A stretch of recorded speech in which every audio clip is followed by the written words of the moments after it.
Hello students, welcome to Solve Your Knowledge. இன்னைக்கு நம்ம பார்க்க போகிறது 12th standard mathsல exercise 4.5ல third sum. இதில் first subdivision sin inverse of cos of sin inverse of root 3 by 2. So இதில் first நம்ம innermost bracketை solve பண்ணோம். So அதனால் மீது ரெண்டும் அப்படியே எழுதிக்கும். sin inverse of cos sin inverse of root 3 by 2. root 3 by 2 sineல எந்த ஆங்கிளுக்கு வரும்? 60க்கு வரும், அதாவது pi by 3. So sine inverse of root 3 by 2க்கு பதிலாக நம்ம பை பை 3 எழுதிட்டோம். Next sine inverse of cos pi by 3 value என்ன? 1 by 2. இப்போ சைனில் 1 by 2 எப்போ வரும்? பை பை 6, அதாவது 30 டிகிரியில் வரும். Second subdivision cot of sin inverse of 3 by 5 plus sin inverse of 4 by 5.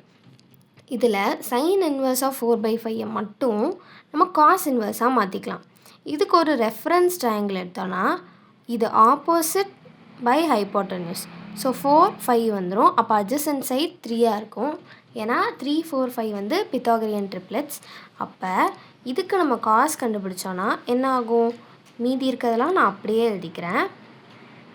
Plus இதை வந்து cos inverse of அப்படின்னு எழுதுனா adjacent by hypotenuse வரும், அதாவது 3 by 5. இப்போ இது என்ன ஃபார்மேட்டில் இருக்குது? sin inverse of x plus cos inverse of x அப்படின்னு இருக்குது. இந்த மாதிரி ஃபார்மேட்டில் இருந்தால் இதோட வேல்யூ பை பை 2. ஸோ இதோட வேல்யூ என்னப்போ? cot இந்த மொத்தத்துக்கு பதிலாக நம்ம 90 போட்டுக்கிறோம். ஸோ cot 90யோட value 0. Third subdivision tan of sin inverse of 3 by 5 plus cot inverse of 3 by 2. So இங்கே வெளியில் tan இருக்கனால நம்ம ரெண்டையுமே டேனாக மாற்றிடலாம். ஸோ இதுக்கு மட்டும் நான் ரெஃபரன்ஸ் ட்ரையாங்கிள் எடுக்கிறேன். அப்போ இதை தீட்டாவாக வச்சோன்னா opposite by hypotenuse. So 3 by 5, அப்போ adjacent சைடு வந்து 4ஆக இருக்கும். ஸோ இப்போ வந்து நம்ம இதை டேனாக மாற்ற போகிறோம். அப்போ என்ன ஆகும்? tan ஆஃப் இதை tan இன்வர்ஸ் ஆக்க போகிறேன். So tan inverse of opposite by adjacent, இது வந்து 3 by 4 அப்படின்னு ஆகும். ப்ளஸ் காட் இன்வர்ஸை tan இன்வர்ஸாக மாற்றுறதுக்கு ரெசிப்ரோக்கல் பண்ணால் போதும். ஸோ அப்போ இது என்ன ஆகும்? tan இன்வர்ஸ் ஆஃப் 2 by 3 அப்படின்னு ஆகும். இப்போ இது வந்து நம்ம tan a plus tan of a plus b formula use பண்ண போகிறோம். இதை ஃபுல்லாக நான் ஏன்னு எடுத்துக்கிறேன், இதை ஃபுல்லாக நான் பின்னு எடுத்துக்கிறேன். tan of a plus b formula என்ன? tan a plus tan b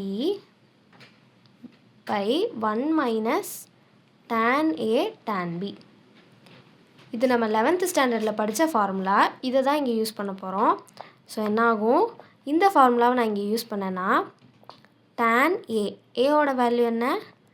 tan inverse of 3 by 4 plus tan b, bயோட வேல்யூ என்ன? tan inverse of 2 by 3 by 1 minus tan a, மறுபடியும் tan of tan inverse of 3 by 4 tan b, tan of tan inverse of 2 by 3. So இருக்கிற எல்லா இடத்துலையுமே tan of tan inverse of இருக்கனால அது ரெண்டும் cancel ஆகி வெறும் நம்பர்ஸ் மட்டும்தான் இருக்கும். So 3 by 4 plus 2 by 3 by 1 minus 3 by 4 into 2 by 3. So இதுதான் இதோட வேல்யூ. ஸோ இதை அப்படியே மல்டிப்ளை பண்ணி எழுதிக்கிறோம். அப்போ என்ன ஆகும்? இதுக்கு நான் கிராஸ் மல்டிப்ளை பண்ணேன்னா 9 plus 4 2s are 8 by 4 3s are 12ன்னு வரும்.